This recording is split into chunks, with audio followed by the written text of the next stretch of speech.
was so freaking hard, bro. Cleaning the whole room with a cage. Worst nightmare. First night. I wanted to be in your group. Or you were in my Hindi group. mo kasi ginagawa. Dapat pinefect score mo yan.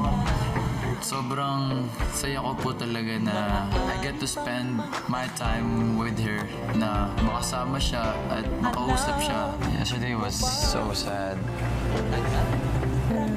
Because we were outside. We had no interactions with y'all.